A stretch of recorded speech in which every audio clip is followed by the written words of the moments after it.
Eu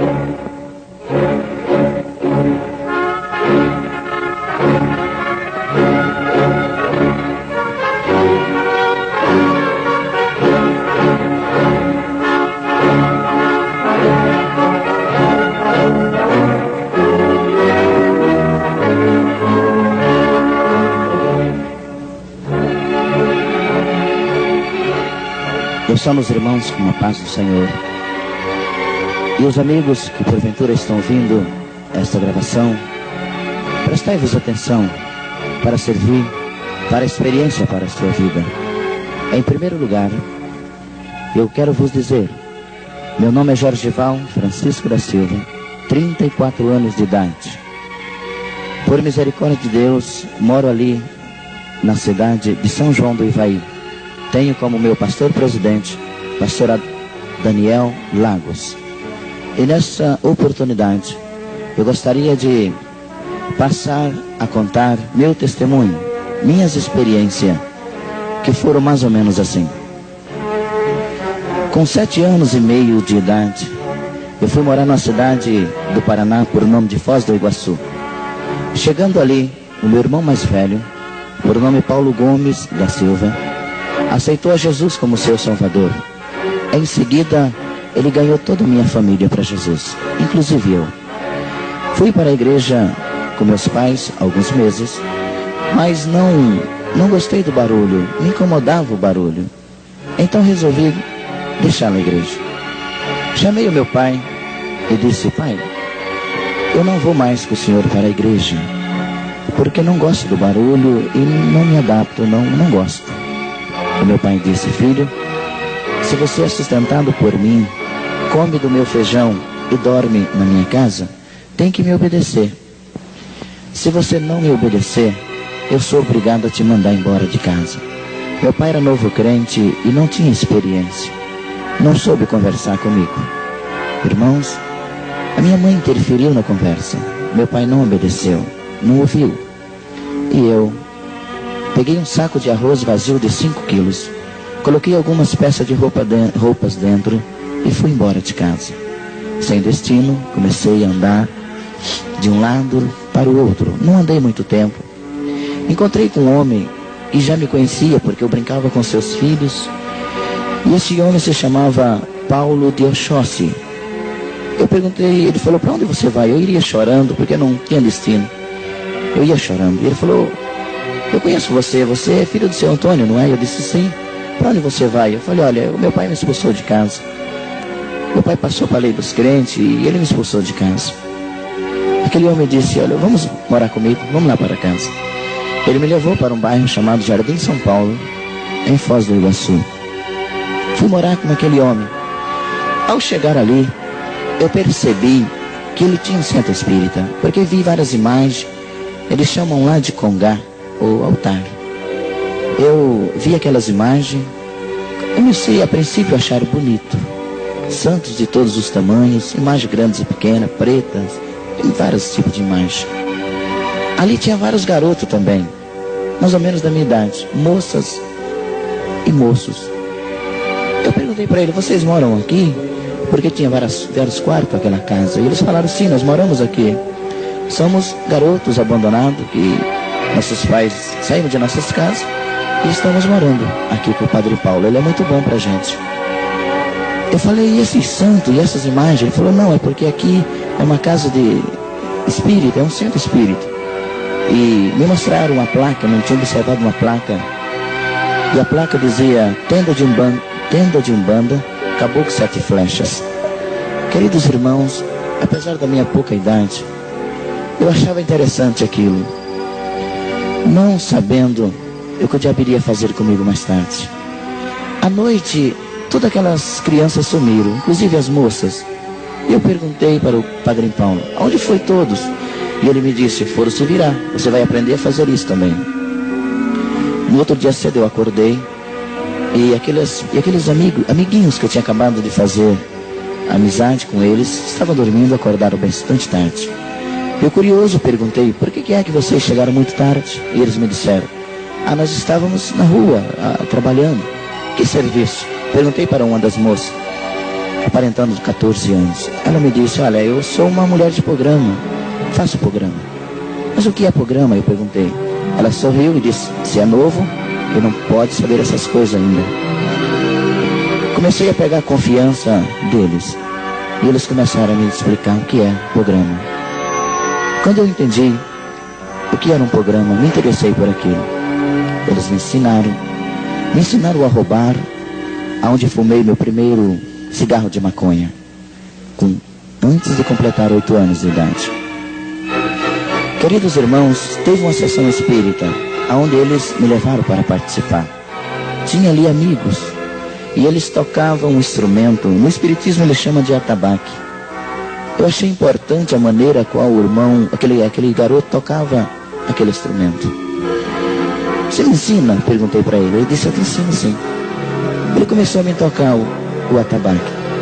3 meses depois, para a surpresa de todos, eu dominava perfeitamente o instrumento, tocando todos os ritmos e os pontos, como eles chamam.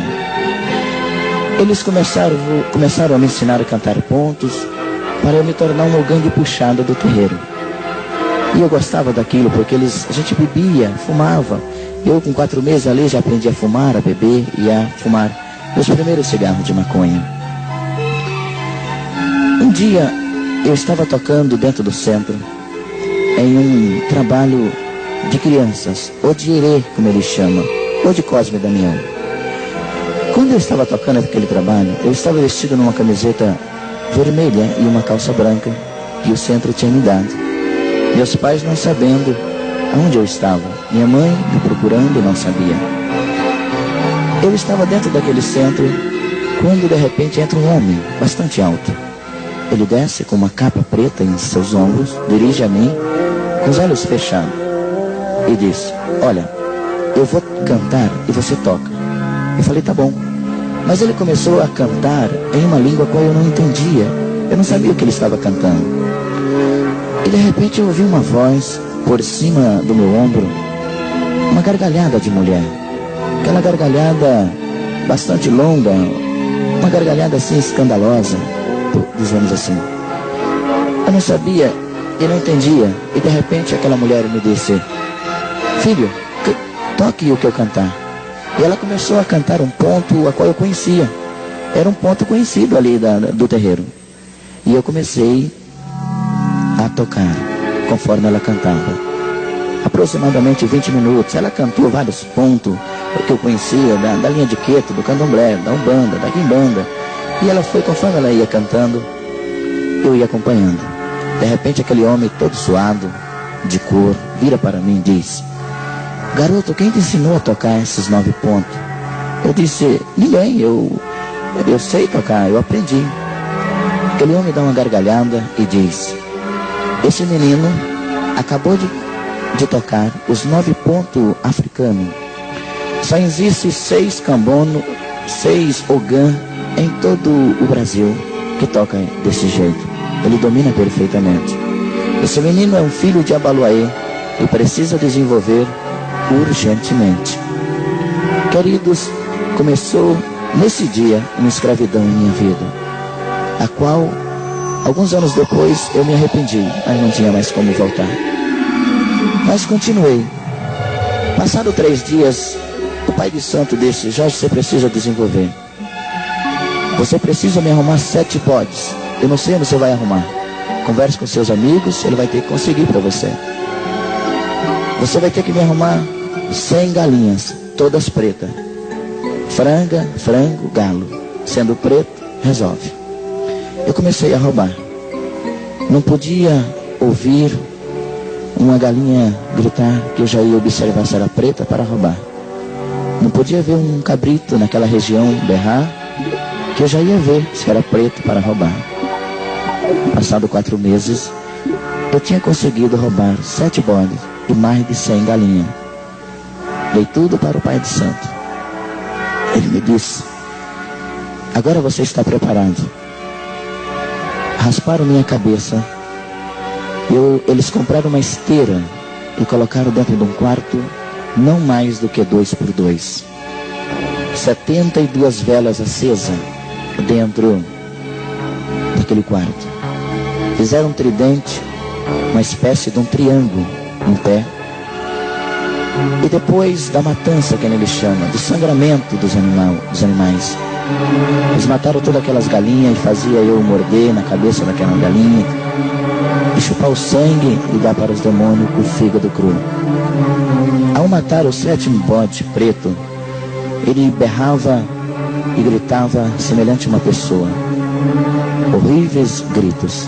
Eu me apavorei porque era uma criança. Eles me deram uma droga para tomar misturado com sangue, chamado abô, que é o mesmo banho de descarrego que eles chamam. Eles dão banho de descarrego nas pessoas para descarregar. Diz que eu tinha que beber aquela droga.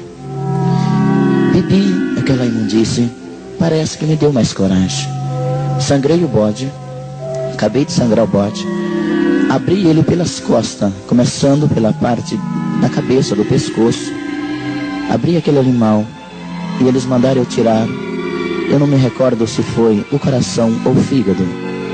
E eu tomei com pinga. Muito horrível, mas tomei. Depois me levaram para o quarto, todo sujo de sangue, com o resto dos animais, galinhas mortas. Dentro daquele quarto eles me cobriram com uma pena, um pelo de bode, pedaços de carnes, pedaços daquelas coisas. E me obrigaram a me deitar ali. Me cobriram com um pano e falaram que eu tinha que suportar 7 dias. Aguentei a primeira noite, não suportava de dor no corpo. A terceira, quarta, quinta noite, eu me desesperei e gritava: pelo amor de Deus, me tiram daqui. Não deixa eu sofrer tanto, me tira daqui. Quando eu falava pelo amor de Deus, eles pegavam uma planta por nome Espada de São Jorge e me batia e dizia que eu não podia mais falar no nome de Deus. Meu Deus, agora era Baluaê. Meu Deus, agora eles falavam que era Tranca-Rua das Almas. E eu falava: eu não quero mais, eu quero parar. Mas eu não podia me levantar devido ao tridente que estava bem próximo de mim e as velas. Conforme eu me virava, esquentava. Eu coberto com aquele pano e com as mãos amarradas. Na sexta noite, eles permitiram que eu virasse de bruço. Também não suportei muito tempo. Eles permitiram que eu sentasse. Eles cortaram um coco no meio, eles chamam de coité. A minha alimentação era sangue apodrecido. Eles traziam aquela imundície para mim. Eu tapava o nariz porque tinha um cheiro muito horrível. Eu engolia umas pelotas amargas. Eu engolia, quando batia no estômago, me dava uma queimação muito grande. Me dava aquela dor no estômago. Eles pegavam e sangravam galinha e me mandavam beber o sangue fresco. Um cheiro horrível também. Um filho de santo, que nem é chamado, ou médium, disse para mim: pai, aguenta. Não precisa chorar e nem gritar tanto. Aguenta, falta só 2 horas. A melhor notícia que eu recebi. E eu pensava comigo: quando eles abrirem uma porta, eu quero sair na carreira e eles não vão me pegar nunca mais. Como que eu pude entrar nessa? Eu pensava. Por que eu não ouvi meu pai? Mas lá fiquei. Passadas 2 horas, eu vi através do pano que vinha chegando gente. Rodearam, eu estava deitado no chão, quando de repente ele disse: levanta. Eu me levantei, não consegui, porque estava fraco e desnutrido, perdi a força das pernas. Amparado por 2 filhos de santo, que ele chama, fui introduzido a uma sala. Várias pessoas de um lado e de outro. De um lado, pessoas vestidas de vermelho, do outro lado, as pessoas de preto. Eu não entendia nada daquilo. Só sabia que era uma sessão espírita e que eu estava fazendo a cabeça para a Umbanda, ou raspando a cabeça, como eles chamam. Ao chegar naquele quarto, naquela sala grande, cheia de pessoas, eles não permitiram que eu tirasse o pano da minha cabeça. Pediram para que eu olhasse para o congá. Eu olhei para o congá. A última imagem, a imagem de cima, uma grande, que destacava bem. Aquela imagem, ela se transformou em um pássaro, mais ou menos que nem uma galinha grande, ou um galo grande. Mas a cabeça era de mulher, com o cabelo comprido. E quando ela se transformou, ela voou em minha direção e passou por cima do meu pescoço. E quando passou por cima do meu pescoço, eu levantei a cabeça e senti um peso em meus ombros. Mas um peso. Eu passei a mão em cima do meu ombro e não tinha nada. Eu só senti o peso. E eu escutei uma risada. A mesma risada que dias atrás tinha cantado para eu tocar os pontos. Eu reconheci. E aquela mulher me disse: eu sou Abaluaê, teu guia, linha de frente, teu Deus agora. Você vai comer o que eu te der, você só vai para onde eu te levar, vai me obedecer e fazer tudo o que eu quiser. Eu disse: tudo bem, mas o meu pensamento era sair correndo. Ah, irmãos, de repente, ela deu uma outra gargalhada e disse: traga o presente. Entrou um médium do terreiro, ou um filho de santo, com uma caixa. E aí aquele demônio tomou a cabeça do pai de santo, que estava próximo de mim. E ele deu aquela gargalhada e disse: tira o presente. Tiraram um livro, semelhante a uma Bíblia, mas muito grande. Bem, eu creio que umas 10 vezes maior do que a Bíblia. E aquele livro grande não tinha nada escrito na capa. Eles pegaram uma navalha e cortaram o pano que estava sobre a minha cabeça. Nisso a minha cabeça apareceu. E quando eu fiquei olhando as pessoas, bastante fraco, cansado, com vontade de comer alguma coisa, e eles me deram LSD com conhaque para tomar. Devido à minha fraqueza, me assei de desmaiar, me assei de ficar bêbado e cair. Eles me deram novamente a boa. Melhorei. E o demônio me perguntou: você está consciente? Eu disse: estou. Então diz o seu nome. Eu disse: meu nome é Jorge. E ele me disse: está vendo em tua frente esse livro? Eu disse: estou. Eu quero que você morda em sua mão esquerda, e com sangue que pingar neste prato, você escreva 3 vezes o teu nome nesse livro. E eu disse: meu nome completo? E ele disse: não, Jorge de Oxóssi, que vai ser o teu nome. Irmãos, eu mordi minha mão, mas doeu. Quando doeu, eu disse: eu não vou morder, está doendo a minha mão. E aquele demônio disse bravo: morda, senão te mata. Eu mordi 3 vezes em minha mão e tenho as cicatrizes para servir de testemunho, de prova. Quando o sangue começou a pingar, com a minha mão direita e o meu dedinho pequeno, ele fez eu escrever Jorge de Oxóssi naquele livro. Quando eu escrevi Jorge de Oxóssi, aquele livro era preto, mas as páginas eram brancas. Eu escrevi Jorge de Oxóssi, ficou bem legível. Ele levanta aquele livro, apresenta aquele livro para toda a assistência e diz: ele agora é meu, ele agora me pertence, ninguém tira ele da minha mão. Fechou o livro, deu uma gargalhada e novamente voou em direção ao Congá, e lá se transformou na imagem. De repente eu escuto um grito do meu lado. Era o pai de santo incorporado com outro demônio, por nome Tranca-Rua das Almas. Aquele demônio me disse: você de agora em diante faz o que nós queremos. Você é um filho de Abaluaê, não é permitido usar uma outra espécie de ajuda a não ser a minha, senão eu te mato na primeira encruzilhada que você passar. Eu disse: tá bom, mas o que eu queria mesmo era sair correndo dali, eu queria ir para algum lugar. Mas de repente ele me deu algo a qual me interessou. Ele me disse: olha para aquele pessoal ali, cerca de uns 5 metros, tinha um bom número de filhos de santo. E aquele demônio me disse: está vendo aquela loira? Eu disse: estou. Ele me disse: o nome dela é este. E me disse o nome daquela mulher. E ele me disse mais: só você sabe, porque eu estou falando uma língua africana, mas para mim estava falando na minha língua. Ele foi e virou para o médium do terreiro e disse: o que eu falei?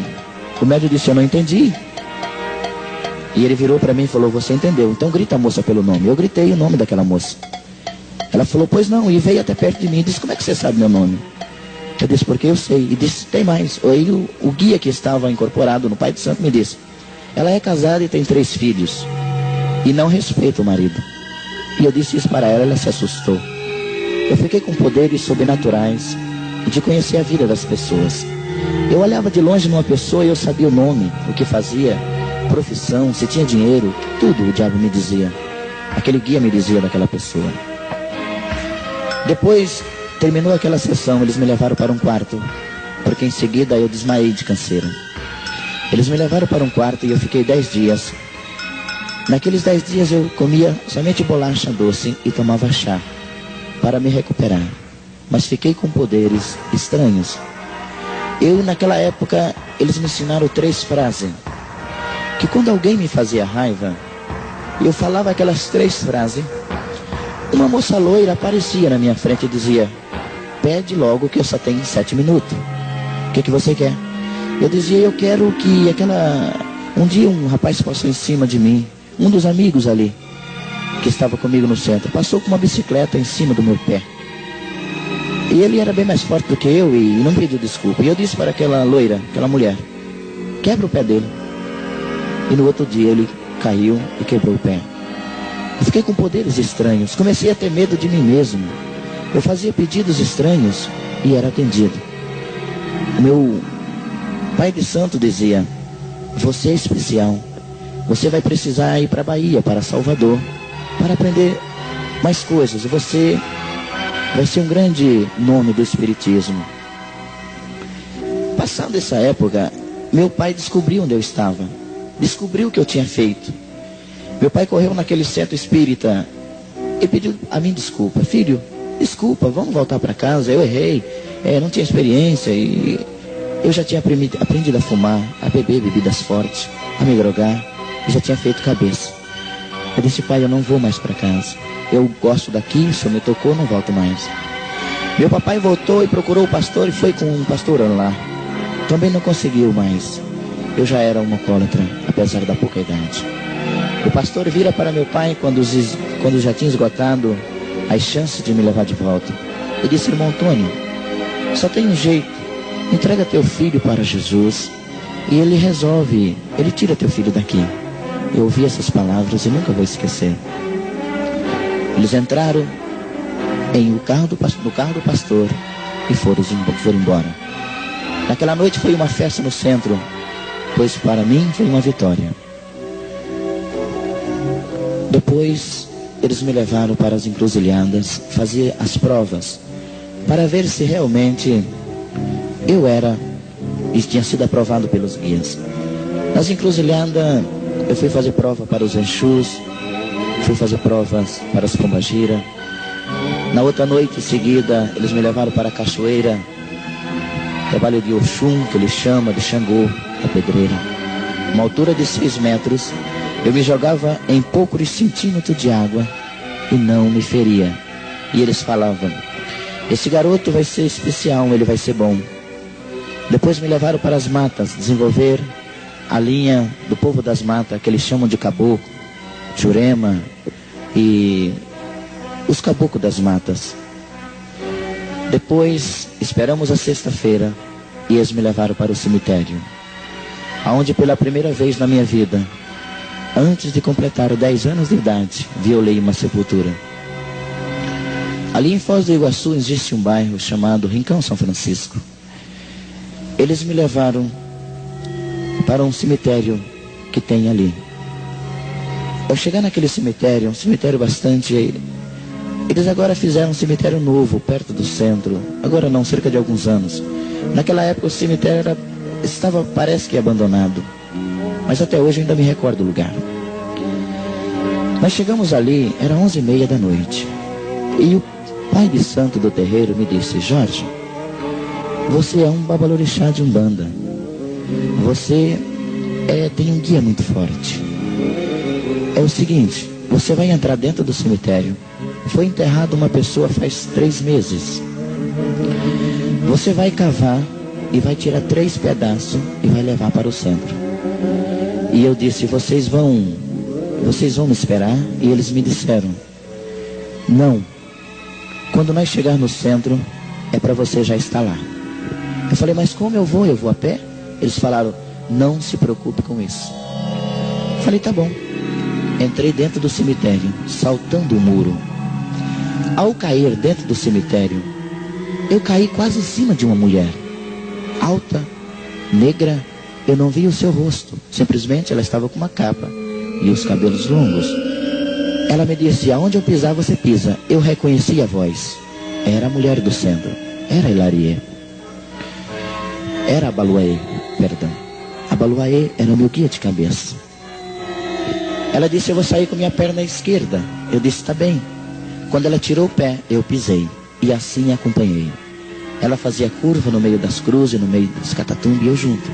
Algumas ela passava por cima e eu atrás. Não me deu nenhum medo. Nós chegamos num lugar. Ela colocou em minha mão um tridente, uma espécie de uma unha de gato, muito usado por aqueles homens que pegam fardo de algodão. Quando eu coloquei aquela coisa em minha mão, ela apertou. E quando ela apertou de estar firme, eu disse: está. Na minha mão esquerda ela pôs. Era terra, não era cimento, mas a terra estava erguida, mais baixa, mais ou menos um palmo para baixo. Tinha uns postes ali, umas luzes, e eu estava bastante claro onde eu estava.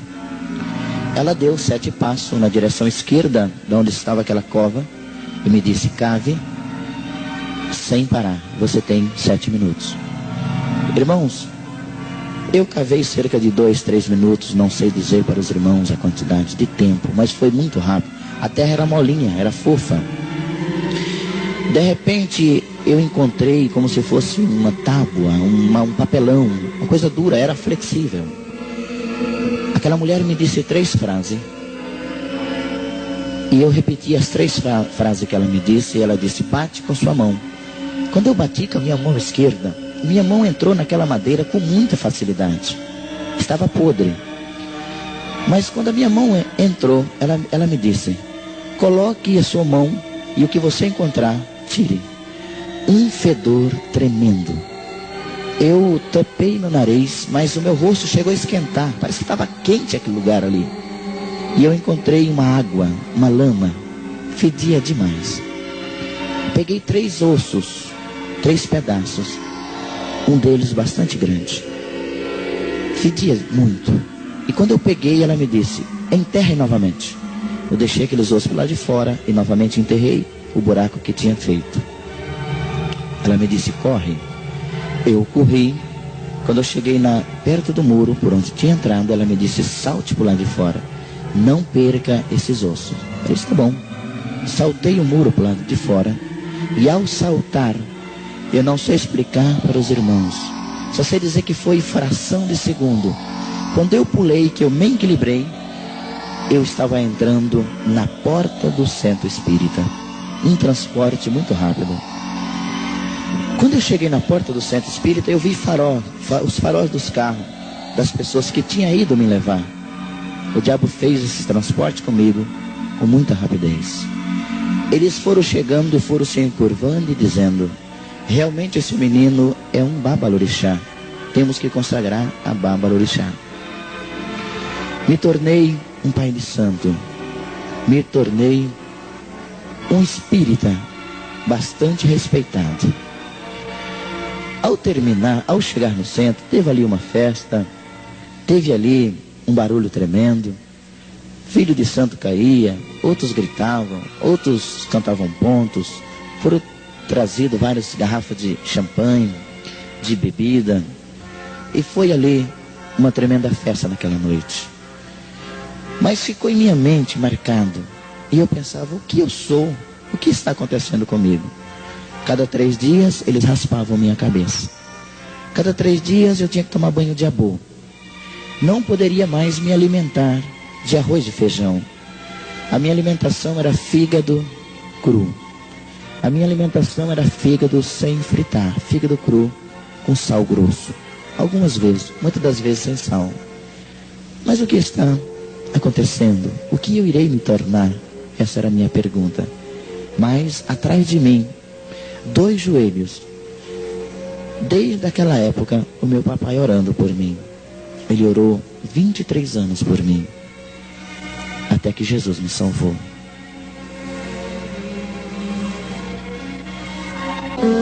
Dois joelhos atrás de mim orando. meu papai. Meu papai já tinha orado por mim e continuava orando. E um dia ele perguntou ao Senhor: tu vai salvar o meu filho? Fez um jejum com consagração de uma semana e Jesus lhe disse. Em uma vigília, meu papai orando, quando de repente o Senhor usou uma irmã e disse: filho, espera só um pouquinho, eu salvarei o teu filho da onde ele está, porque vivo para todo sempre. 23 anos depois, meu papai orando numa vigília lá em São Paulo, Jesus lhe disse novamente: filho, conta tu nos dedos, dentro de 7 dias eu salvarei o teu filho. E meu papai continuou orando, até que no dia 14 de junho de 1990, 8 horas e 35 minutos da noite, eu levantei as minhas 2 mãos, aceitando Jesus dos crentes como meu amigo. Mas voltando, quando terminei de fazer esse trabalho lá no cemitério, e terminou toda aquela festa, eles falaram: agora você precisa ir desenvolver o candomblé, e tem que ser na Bahia, porque o teu guia é muito forte. Aqui não tem como, tem que ser lá em Salvador. Eu disse: mas como? E eles me disseram: nós vamos resolver. Entraram em contato com uma associação espírita e eles custearam tudo. Fizeram alguns testes comigo e viram que o guia que eu trabalhava era muito forte, segundo eles. Então, tem que levar para lá. Me enviaram para Salvador, ali num bairro chamado Quarto Centenário. Me apresentaram ao chefe do Congá e ele me colocou num alojamento. A minha grande curiosidade: conhecer Mãe Menininha do Canto A. Até que, à noite, depois de ter tomado banho de abô, após ter sido apresentado para todas as autoridades ali do terreiro, da diretoria do Centro Espírita, lá de Salvador, num bairro chamado Quarto Centenário, fui introduzido ao Congá, ou ao roncol de Mãe Menininha. Ela me deu alguns conselhos e me disse: filho, você vai ter que ficar aqui muito tempo. E eu perguntei quanto. Ela falou: não sei, teu orixá é que comanda. Naquela época, Hilarie era uma das cabeças mais fortes que tinha ali. Hilarie, para quem não sabe, é aquela que a Xuxa canta Hilarie, Hilarie, é fazendo uma homenagem a ela. E em outras músicas ela também homenageia, mas o que ela fala mais direto é Hilarie, Hilarie. E ali eles começaram a fazer trabalhos, e trabalhos e mais trabalhos. O primeiro deles, eles me deitaram em uma maca, uma espécie de uma maca, após 6 meses que eu estava ali. Ao deitar naquela maca, eles me amarraram de barriga para baixo. Começaram a cantar em minha volta pontos de Exus. E quando eles estavam cantando aqueles pontos, Hilarie, incorporada por um guia chamado Pombagira Rainha, ou Exu Pombagira Rainha, ela quebrou uma garrafa de uísque por nome Black White. E ao quebrar aquela garrafa, as pontas ficou. Ela somente com gargalo dirige as minhas costas. E outro filho de santo do terreiro da época, por nome Zé do Búzio, jogou uísque nas minhas costas. E ela cortou minhas costas, fazendo um corte de 6 centímetros aproximado. Eu gritei, mas em seguida o guia tomou a minha cabeça para eu não sentir dor. Implantaram uma bola 3 centímetros abaixo da minha última costela. Colocaram aquela bola em minhas costas e falaram: traga uma agulha. E trouxeram uma agulha semelhante a uma agulha de costurar saco. E costuraram, dando 4 pontos. Depois jogaram o uísque em cima, sem nenhuma anestesia. cortaram meu braço esquerdo, um corte de 8 centímetros aproximado, e implantaram, eles chamam de Ogum, no catolicismo eles chamam de São Jorge, com o mesmo processo, costurando com uma agulha de costurar saco. Depois o guia saiu e eu voltei a normal, ardendo muito, me deu febre, inchou, depois deu rejeição, foi medicado, com muito cuidado, com muito pouco medicamento, e até que sarou. Mas eu fiquei com aquele santinho que eles chamam no meu braço esquerdo, e fiquei com aquela bola em minhas costas. Agora, tudo que eu queria, falava 3 frases, e ao término das 3 frases, aquela mulher agora aparecia de várias formas para mim. Eu dizia: o que é que você quer? Eu dizia: eu quero brigar e quero ganhar. Ela falava: tudo bem. Eu escolhia uma pessoa bem mais forte do que eu. Lá na Bahia ele chama de trocar soco, para ver quem era o melhor. Roda de amigos.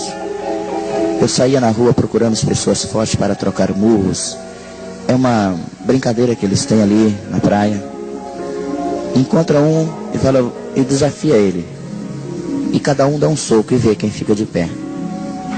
Eu sempre desafiava para as pessoas dar o primeiro soco. E quando a pessoa dava o soco, eu incorporado, somente tirava alguns centímetros da cabeça para fora. Para trás, recebendo o impacto, não doía, parece que ele estava adormecido. Em seguida, eu dava um tremendo murro, segundo os meus amigos e um rapaz de uma academia, de 143 quilos. Era um soco quase mortal.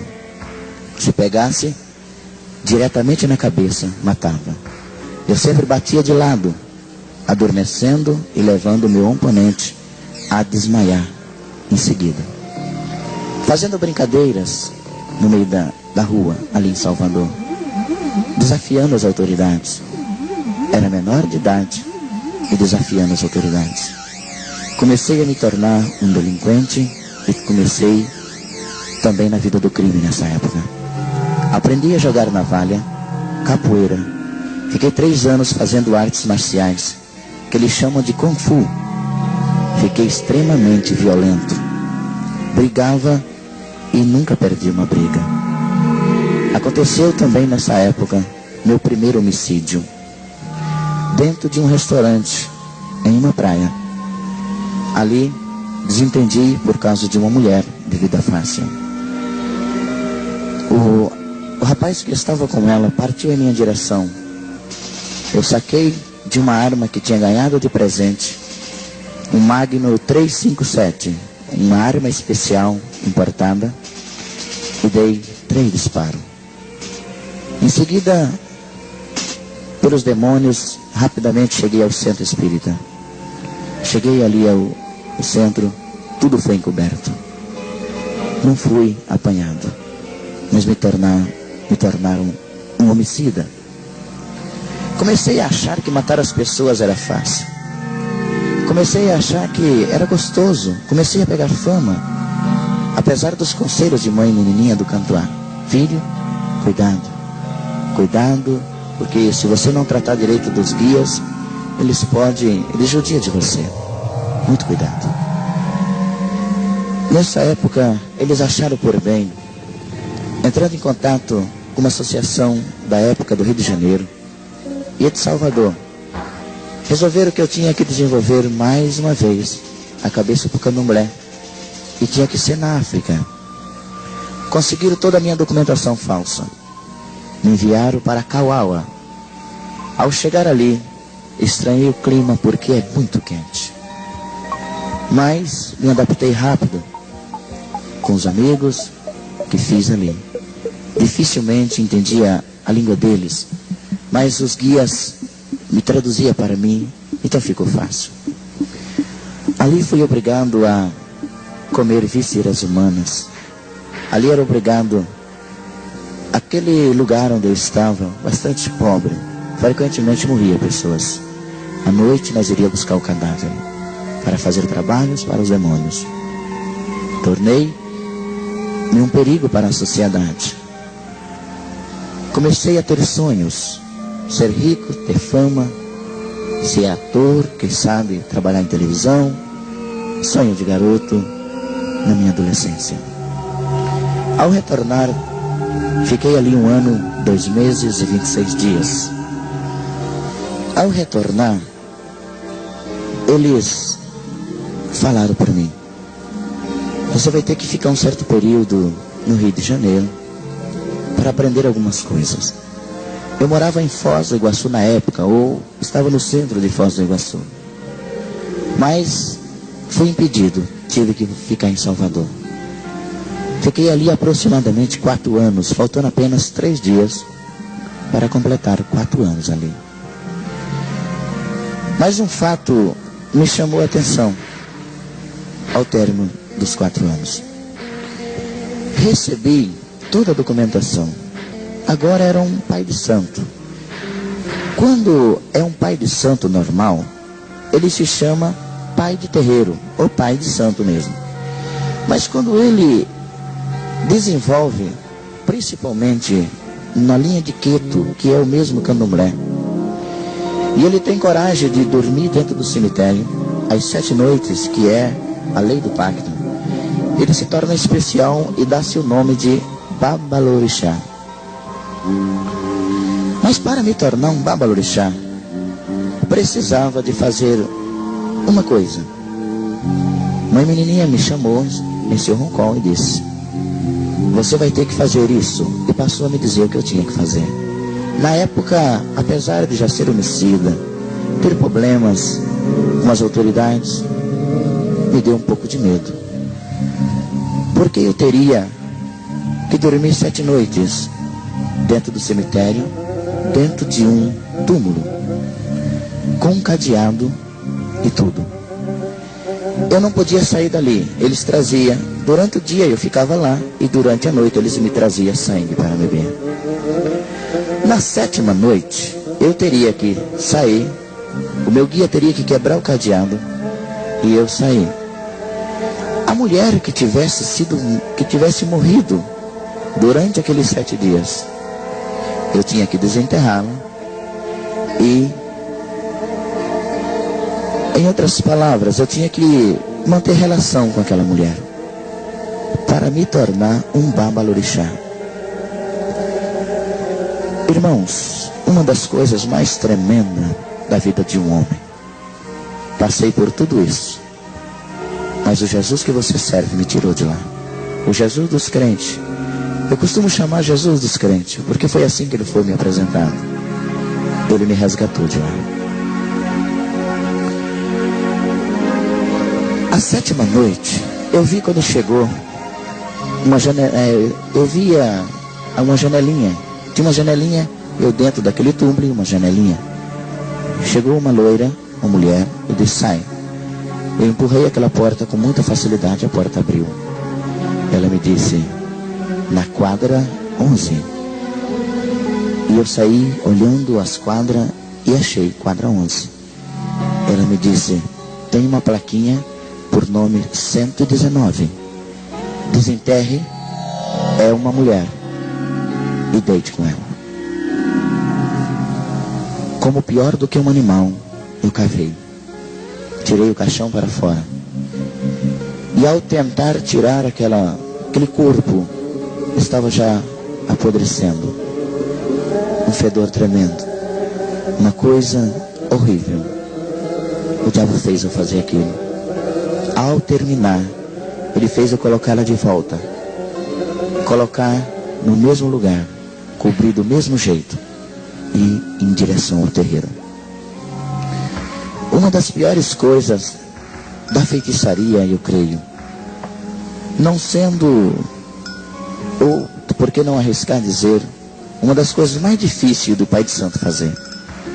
Mas eu era escravo e tinha que obedecer. E se eu não obedecesse, eles me matariam, como eles diziam. Se você não fazer, na próxima encruzilhada, te matamos. E eu pensava, sou um escravo? Quando isso vai terminar?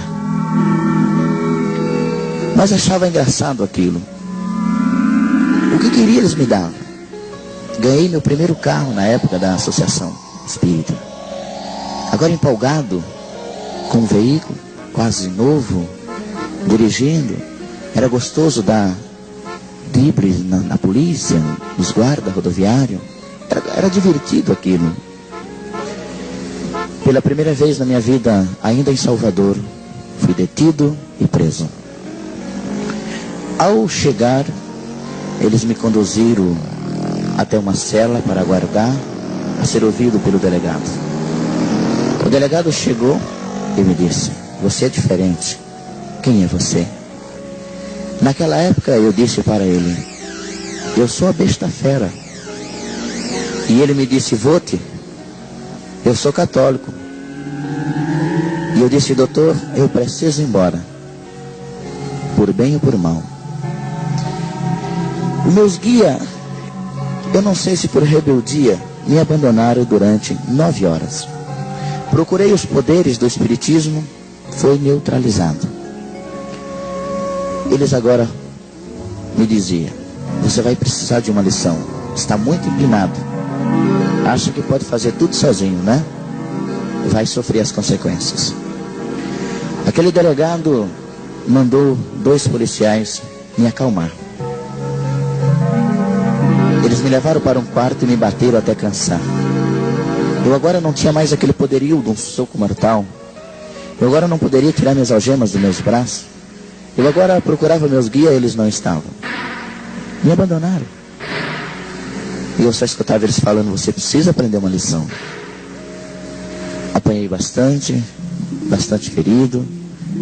Quando deu aquele período, eu senti as forças novamente, os guias chegaram.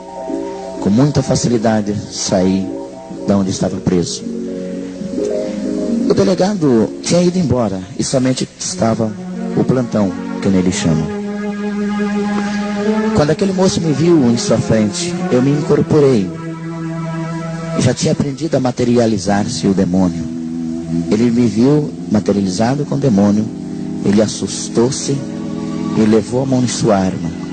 E eu disse, puxa. E ele ficou me olhando tremendo, com sua arma tremendo. Eu disse, dispara. Ele não disparou. Eu caminhei lentamente em sua direção. Ele ficou inerte. Ele ficou parado como uma estátua e eu tirei a arma da mão dele. Virei a arma contra ele e disse, eu podia te matar. Eu não vou fazer isso. Somente deixa um recado. Eu sou a besta fera. Não me procure. Mas eles sabiam. E naquela mesma noite, o delegado foi avisado. E eu fui novamente detido dentro do centro. Eles respeitavam muito, respeito até hoje. Uma menininha fez eu sair, mas eu só fui lá, fui ouvido, não perdi mais os poderes satânicos, novamente retornei. Ela me disse, você está preparado, agora pode enfrentar a vida. Eu falei, está certo. Passaram 3 noites, fizemos o trabalho de despedida. Era mais ou menos 1h da manhã, quando eu fui liberado para descansar. Eu ganhei uma passagem aérea de Salvador ao Rio de Janeiro. Precisava ficar ali alguns dias e depois iria para Foz do Iguaçu, aonde estava passando ou estava morando. Ao deitar, que eu adormeci devido à canseira, à bebida, à droga. Nessa época eu já era viciado em 4 espécies de drogas. Nessa época já era dependente das drogas e da bebida alcoólica, das bebidas alcoólicas. Assim que eu adormeci, chegou o cambono do terreiro. É uma espécie de secretário do centro espírita. Ele me disse, pai, a mãe menininha quer falar com o senhor. Eu disse, mas espera um pouco, eu tive até agora há pouco com ela. E agora ela me manda me chamar de volta, eu preciso descansar, eu tenho que embarcar às 6 horas da manhã. Eu me lembro que o meu voo era às 6h07 da manhã. Eu disse, eu preciso descansar, eu estou cansado. Ele me disse, é melhor o senhor obedecer. Eu levantei, pôs a minha guia, porque nenhum filho de santo poderia se apresentar diante dela sem as guias. Passei primeiro pelo congá, bati cabeça, chamei firmeza. Eu tinha o corpo fechado já nessa época. Nessa época também eu já tinha o corpo tatuado. Eles tinham tatuado o meu corpo. Larie tinha tatuado em minha testa uma estrela de Oxóssi e os 5 pontas, ou 5 Solomão, ou bode de Sabué, como é chamado. É uma estrela que, virando ela de cabeça para baixo, dá a cabeça de um bode. Eu tinha aquela imundície desenhada em minha testa. Em minhas costas, uma imagem, eles chamam de Nossa Senhora Aparecida, de cabeça para baixo, porque reverenciavam. Em meu peito eu tinha cometas, chamado duendes, ou demônio, ou guia de sorte. Demônios, eles chamam de sorte. Em minha perna esquerda eu tinha uma serpente, por nome Serpente Mágica. Em meu pé esquerdo, cada um dos meus dedos, desenhos de caveiras, e enxucaveiras e outros. Em minha perna direita eram os desenhos de guias da direita. Eles chamam de baianos boiadeiros, dentro do Espiritismo. Ela me disse, quando eu cheguei no jardim, ali, várias pedras tem ali naquele jardim. Ela me disse, olha, eu preciso te dar o último conselho, filho. Eu falei, pois não. Mas a senhora já não me ensinou tudo, mãe menininha? A senhora já não me disse tudo? Ela falou, falta um. Eu preciso te dizer uma coisa. Por acaso, você já viu aí pela cidade um pessoal que a turma chama de crente? Eu disse, já, é um pessoalzinho meio chato, né? Um pessoalzinho que não conversa com a gente, parece. É um pessoalzinho, parece pobre, feio. Ela me disse, é esse mesmo. É uns que andam com os livros. Eu disse, eu já vi sim. O filho, meu conselho é que você nunca confronte um deles. Eles são nossos inimigos. Eles não gostam de nós. Eles não gostam de nós. Então meu conselho é para você nunca se envolver com um deles. Nunca fazer negócio com crente. Nunca dê carona para crente. Nunca viaje no mesmo veículo que viajar um crente. Nunca visite crente. Olha, é melhor você deixar esses crentes para lá. Nunca ter contato com eles. Eu disse, mãe pequeno, espera aí um pouco. Eu não sou um babalorixá de Umbanda. Eu não tenho poderes sobrenaturais, atravessar uma parede de um lado para o outro, aparecer na frente das pessoas e desaparecer. Eu tenho poderes de dar uma ordem. Por exemplo, eu piso no chão, no rastro de uma mulher, e ela volta onde eu estou. Eu tenho poderes no meu anel de tocar em uma pessoa e ficar 2, 3 dias a marca vermelha. Ficar a marca vermelha, 2, 3 dias depois uma ferida. E só sara se eu dar o passe. E agora a senhora está dizendo para mim ter medo e respeitar os crentes? A senhora está dizendo que é para mim ter medo dos crentes? Ela me disse, filho, nunca subestime um crente. O crente, ele não anda sozinho. Alguém anda com os crentes. Eu não sei quem é. Só sei que é um orixá muito forte que anda com os crentes. E você não consegue derrotar um crente, não. Se você desafiar um crente, você vai perder. Porque anda alguém com os crentes que é muito forte. Eu me interessei e perguntei, mas quem é esse alguém que anda com os crentes? Quem é esse alguém que anda com ele? Ela me disse, eu não sei te dizer. Ele sabe de uma frase. Os crentes, eles sabem de uma frase que eles apontam o dedo para a gente e gritam essa frase. E se algum deles apontar, pode ser o mais simples, pode ser o mais feio deles, pode ser o mais novo deles. Se eles apontassem o dedo para você e dar um grito, você é derrubado. Você não consegue chegar perto deles porque se manda lá para trás. Eu disse, que é isso, mãe menininha? Eu não acredito nisso. Eu sou um babalorixá e eu acho que eu não sou vencido assim tão fácil. Eu só respeito a senhora e dei lá o nome da hierarquia lá e disse, esses aí eu respeito, mas esses crentinhos não. Ela me disse, pois é. Pois você nunca diga que eu não te avisei.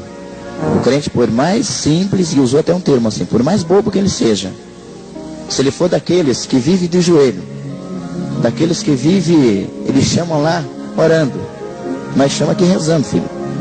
Se ele for daqueles crentes que gostam de rezar muito, de orar muito, você não derrota ele não. Porque ele tem os crentes têm um orixá muito forte. E é mais forte do que você. Eu não levei aquilo a sério. Eu achava que aquilo era a história dela ou coisa parecida. Ao chegar no Rio, os amigos fizeram uma festa. E ali nós fomos para a Praia do Flamengo. E começamos a beber e divertir. Amanheceu sábado, amanheceu domingo, nós ali naquela festa.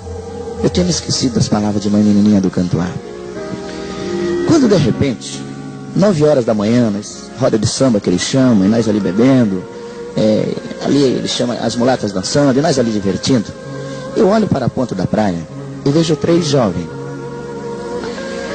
E eu perguntei para o filho de santo, o meu cambono que andava comigo, o que é aquele negócio? Aqueles rapazes de gravata aqui na praia? O que está acontecendo? E ele me disse, pai, aqueles ali são crentes. Eu disse, o quê? Aqueles ali são crentes. Eu disse, rapaz, a mãe menininha me disse que alguém cuida dos crentes. Eu vou dar um coro nesses crentes aí, quero ver se alguém defende eles. E eles me aconselharam, pai, nós estamos aqui fumando, estamos aqui cheirando e bebendo. E eles falaram na linguagem deles, vai sujar, vai chamar a atenção da polícia. E não faz isso não. Eu falei, não, eu quero descobrir se alguém cuida dos crentes mesmo. Quando eles se aproximaram de mim, eu comecei a desafiá-lo. Aqueles crentes estavam distribuindo folheto na praia. E eles diziam, Deus tem um plano na vida de cada um de vocês. E dava um folheto. E eu disse, você vai ver o plano, seus crentes. E comecei a desafiar. Dizendo, crente, está geando aqui na praia por uma causa, para você estar de paletó e gravata, tem que estar geando aqui. Eles pararam. A boca daqueles crentes começaram a mexer. Eu não sabia o que eles estavam fazendo. Hoje eu sei que eles estavam orando. De repente, um dos meus filhos de santo disse aos seus crentes, é melhor vocês ir embora. O homem aqui é babalorixá e ele é perigoso. Você não sabe quem é o homem, não sabe com quem vocês estão mexendo. Quando ele disse isso, um daqueles jovens disse, com toda a coragem, ele disse, mas vocês também não sabem com quem vocês estão mexendo. E ele apontou o dedo para nós. Se alguém apontasse o dedo para mim, ele seria morto, porque eu não aceitava isso. Eu gritei, crente, você vai apanhar e ninguém vai impedir de fazer isso. Antes de eu terminar direito a frase, aquele crente falou, demônio, quem é você para bater num servo de Deus? Eu sou lavado e comprado com o sangue de Jesus, demônio. Você não pode me tocar. Ele disse meio baixo, eu não ouvi direito a frase. Mas fiquei diferente, estranho, meu corpo parece que ficou diferente. Eu quebrei uma garrafa que tinha na mesa e parti em direção ao crente. Ao passar no meio de 2 mesas, o meu filho de santo me parou e disse, pai, sabe por que esses crentes não correram? Eu disse, é porque eu não cheguei perto deles ainda. E eles me falaram, não, pai, olha direito, tem 2 homens diferentes em volta desses crentes.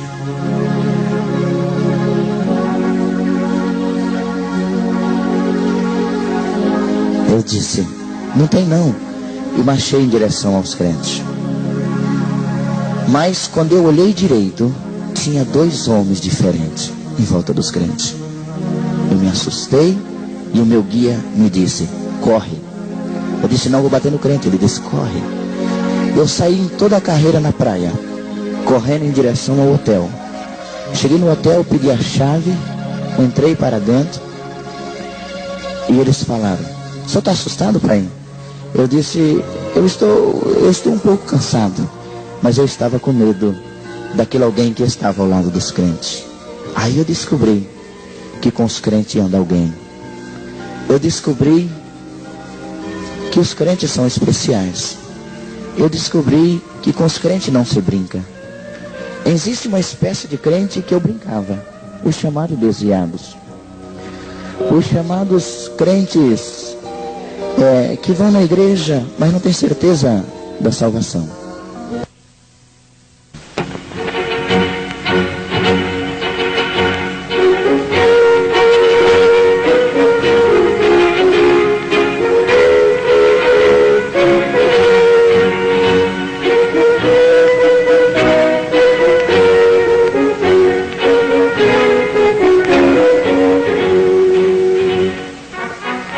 conhecereis a verdade vos libertará. João, capítulo 8, versículo 32. Com esse versículo, meu papai deixou-me muito pensativo. Ao sair do Rio de Janeiro, fiquei sabendo que o meu papai estava morando em São Paulo. Então resolvi visitá-lo e procurá-lo. Consultei meus guias e eles me disseram: teu pai está morando em São Paulo, no Hermelino Matarazzo, e me deu o endereço. Mas tem uma coisa, você não pode dormir na casa do seu pai. Você não pode fazer parada na casa do seu pai. Por quê? Eu perguntei. E eles me falaram: esqueceram? Teu pai não pertence a nós. Teu pai tem raiva de nós. E então você não pode. Você tem permissão de chegar lá e não tomar nem água e nem entrar para dentro. Em seguida ir embora. Tudo bem. Disse a eles.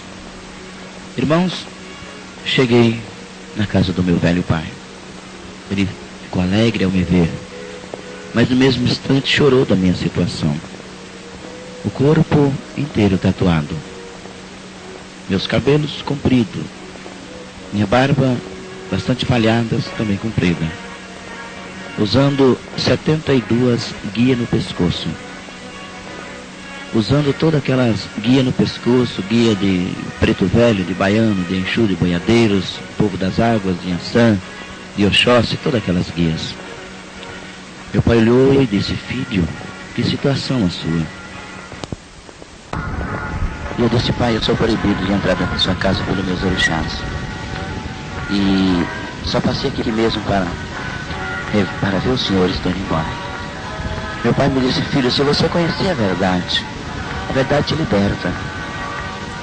Eu disse: não, pai, eu sou um espírita e eu não sou um escravo também. Eu sou livre, faço o que eu bem entender. Meu pai disse: você é um escravo, sim. Olha o teu jeito. Isso não é situação para um ser humano, para um homem. Filho, você precisa de Jesus. Eu disse: pai, eu não posso conversar com o senhor. E ele me disse: eu continuarei orando por você. Jesus vai te salvar, filho. Eu não disse mais nada. Fiquei olhando para ele e ele me disse: Jorge, você confia nos seus guias? Eu disse: eu confio. Eles são bons? Eles são. O que eles fazem? Aí eu comecei a contar para ele. Ele me disse: então, pergunta para o chefe se ele tem a chave da casa dele. Eu disse: o quê? Pergunta para o chefe se ele tem a chave da casa dele. Eu falei: pai, que pergunta estranha. Ele falou: é lógico que não tem, porque está na mão do meu Jesus. Aí ele me contou uma história. Ele disse que Jesus morreu na cruz do Calvário. E o diabo foi para o inferno fazer uma festa. E quando o diabo estava fazendo essa festa, por comemorar a morte de Jesus, Jesus chegou no inferno e disse: vem aqui. E o diabo se arrastou até os pés de Jesus. E Jesus disse: eu quero a chave da morte e do inferno. Então, Jorge, os teus guias não tem a chave nem da casa dele. Ele não tem a chave da casa dele, porque está na mão do meu Jesus. Eu achei estranho aquela colocação do meu pai. Mas, será que ele estava mentindo? Eu pensava. E os guias falavam: estava mentindo sim, não é daquele jeito. Mas eu pensava: bom, ele é diferente mesmo de mim. Vim para São Paulo, vim para Foz do Iguaçu, porque poucos dias retornei novamente a São Paulo, onde ganhei uma casa lá na Vila Carioca da Associação Espírita. Comecei a montar centros espírita, Campinas, em várias cidadezinhas, São Paulo, Rio de Janeiro. Fui para o Ceará, lá também deixei 9 terreiros de Umbanda, e vim para o Paraná, algumas cidadezinhas também montei centro espírita. Ao montar esse centro espírita, comecei a me enriquecer. O diabo começou a me dar coisas. o diabo começou a me dar bens materiais. Eu comecei a ter dinheiro, dólares. Comecei a ser muito respeitado no meio do espiritismo. Porque eu tinha, eles chamavam de entidade muito forte. Eu sabia o nome das pessoas, o que fazia. Ao dar um passe, eu sabia tudo da vida da pessoa. Com isso comecei a me destacar, aparecer em jornal, até mesmo em revista. Eu comecei a ser conhecido e respeitado no meio do espiritismo. Mas a minha vida em si era muito triste. Eu tinha vontade de namorar, de arrumar uma namorada, quem sabe talvez uma mulher. Mas não podia, era proibido, não podia namorar. Comecei a odiar casais de namorado. Me especializei, materializei o demônio, o guia, para destruir casal. Fiz parceria com Zé do Búzio e disse: Zé do Búzio, vamos destruir casamento, já que nós dois não podemos casar, vamos destruir tudo quanto nós puder. Ele, como é afeminado, me disse: vamos. Começamos a invocar um demônio que eles chamam de pomba-gira e começamos a destruir casal. Mas os primeiros 70 casais que eu destruí foi fácil. Eu vi um casal de namorados, ou de marido e mulher, se tivesse pegado na mão, eu invocava aquele guia e fazia alguma coisa para que eles brigassem naquela noite. Ou eu colocava uma mulher na vida daquele homem, ou um homem na vida da mulher. E assim ia destruindo. Mas eu me lembro que um dia, em São Paulo, eu não me lembro bem o bairro. Eu só sei que era em Santo André. Eu estava com uns amigos, quando de repente vinha um casal. E aquele casal vinha feliz. A mulher aparentando gestação, grávida. E ele vinha com o braço em cima do ombro daquela mulher, conversando e sorrindo. E veja quando ele dava um beijo no rosto dela, e eu observando de longe, bebendo uma garrafa de uísque a boca, no gargalo. Não usava copo para beber. De repente, eles passaram perto de mim. Me deu um ódio mortal. Eu perguntei para o guia: eu quero o nome dele e dela, porque dentro de 3 sexta-feiras eu destruo esse casamento. O meu guia me disse: esses aí você não pode mexer. Com esses aí, você não vai poder fazer nada. Eu me revoltei e disse: que é isso? Semana mesmo eu fiz uma oferenda para vocês, eu te dou tudo o que vocês querem, e vocês vão me dizendo que eu não posso? Por quê? Aí o guia me disse: porque esses aí pertencem ao homem da coroa. Quem é o homem da coroa? Ele falou: o cara lá de cima. Esse aí pertence a eles. Você não pode mexer. Aquele casal era lavado e comprado com o sangue de Jesus. Eu não poderia tocar. Comecei a destruir vidas. Vi uma mulher bonita, eu tocava em minha bola de prata, tocava no santo que eu tinha enterrado em meu braço esquerdo, perguntava pro guia como chama, o que faz, aonde mora, casado, solteiro, e ele me dava toda a ficha. E assim eu fui destruindo vidas. Pior do que um animal. Mas existe na face da terra uma espécie de mulher a qual eu não podia tocar. Existe uma espécie de moças a qual eu não podia fazer nada. Por quê? Eu perguntava ao guia. Ele falava: aquelas lá pertencem ao homem da coroa, você não pode fazer nada. Quem é esse homem da coroa? Eu perguntava. Eles nunca me respondiam.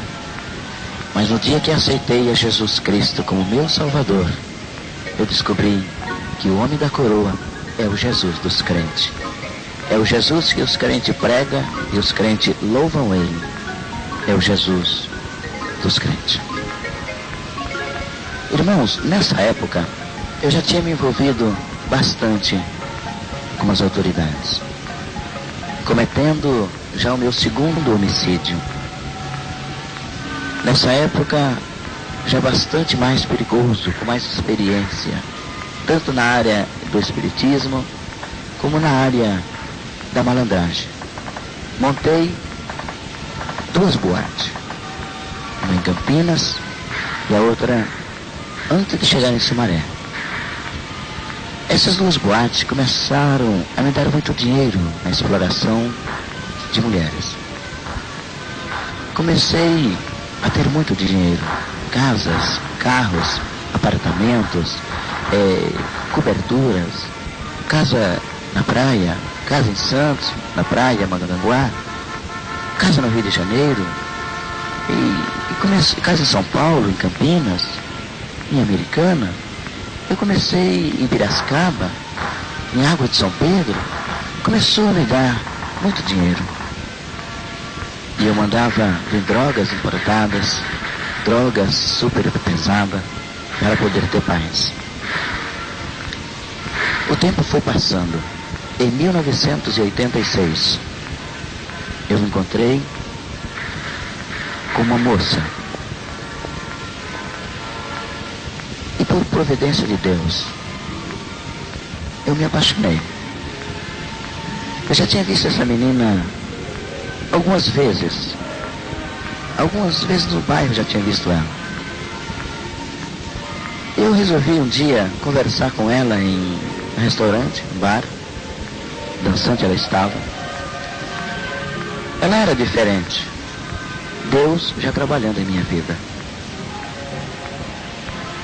Isso foi antes de 86. E ela me disse, e eu falei para ela, eu quero namorar com você. Eu quero. E naquela noite eu me lembro, eu até fiz juras para ela. Disse, eu me caso com você. Eu não sei porquê, isso nunca tinha acontecido antes. Despedimos e eu fui embora. Cheguei na minha boate, deitei, me droguei, bebi bastante. Aquela menina na cabeça, aquela mulher na cabeça. Retornei na sexta-feira seguinte, ela estava lá de novo. Começamos assim, vamos dizer, namorar. Levei ela em sua casa e ela muito assustada. Ela dizia, você é macumbeiro, você é espírita, você se droga. Mas eu tinha muito dinheiro e comecei a dar presentes, uma coisa e outra. Ela falou, vamos casar? Eu disse, vamos. Nisso, procurei a minha mãe. A minha mãe já estava nessa época envolvida no espiritismo e tomando conta de uns centros, de uns 2 centros, a qual pertencia a mim. E disse isso à minha mãe. Minha mãe falou, os guias não vai deixar. E os guias? Eu falei, vamos ver. Reuni os filhos de santo na época e disse, eu quero me casar. Porque a linha das Pombagira, ela deixa o pai de santo, ele tem que se transformar homossexual. Eu tinha medo dessa linha. Trabalhava muito pouco com as Pombagira. Tinha medo. E quando eu comuniquei isso aos Exus, eles falaram, não, de jeito nenhum, você não vai casar, e começaram a proibir. Mas algo foi mais forte, e eu me casei em 86. Casei dia 25 de outubro de 86. Me casei, preparei uma casa bastante aconchegante e disse para ela, aqui você vai ter de tudo. Tudo você vai ter, menos se meter na minha vida. Ela disse, tá bom. E eu continuei a minha vida, viagens e viagens, mais um mês, 15 dias, 20 dias eu vim em casa. E ela, firme. O tempo passou, eu me aprofundei mais. Cometi meu terceiro homicídio. Procurado pelas autoridades, mudando de cara, de documentos, mudando de nome. sempre o Espiritismo me protegendo. Em 1990, no comecinho do ano, eu resolvi ir para o Ceará. Ao chegar no Ceará, fiz amizades ali e resolvi montar um grande centro de magia negra na cidade de Assaré. Mas a cidadezinha muito pequena, não tinha como. Andei para lá, andei para cá, para investir, aqui não vai ter retorno e tal, não vai. E deixei um centro lá assim meio vagabundinho, como eles chamam. Mais pingaiada, mais para beber, mais para farra. Fiquei 45 dias ali. Ao retornar, desci no aeroporto em Viracopos, em Campinas. Peguei um táxi e fui para casa. Ao chegar em casa, eu percebi algo estranho. Minha esposa me recebeu, mas ela disse: não tire as malas do carro não, eu quero conversar com você. O que está acontecendo? Perguntei. Ela disse: bem, entrei na nossa bonita casa e ao entrar ela me levou no quarto de casal. Tinha uma cama de solteiro. Eu disse: ué, cadê a nossa cama? Ela me disse: eu dei para a empregada. Nosso casamento está acabado. Eu não quero mais saber de você. Seu negócio é feitiçaria, é droga, bebida, mulheres. Eu não suporto mais essa vida. E a gente vai se separar, porque eu quero casar de novo. Eu fui para o meu congá. Eu disse para ela: espera um pouco, deixa eu tomar um fôlego, deixa eu dar um tempo, deixa eu firmar, que chama de firmar os pontos. Deixa eu firmar o ponto, depois eu vou embora. Ela falou: tá bom. Eu disse: faz alguma coisa aí pra gente comer. Eu pedi a orixá, falei: faz alguma coisa aí. Ela falou: a última. Eu falei: tá bom.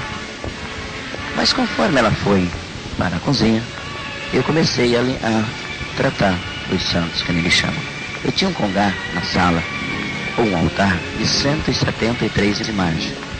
Eu tinha 2 imagens da minha altura, que eu tinha ganhado de Larie e outra de mãe pequena do canto lá, mãe menininha do canto lá. Aquelas imagens de gesso, aquelas imagens. Eu comecei a limpar, acender as velas, firmar os pontos. E quando eu cheguei no guia de cabeça, por nome de Zebu, eu virei ela de cabeça para baixo e disse: conserta meu casamento.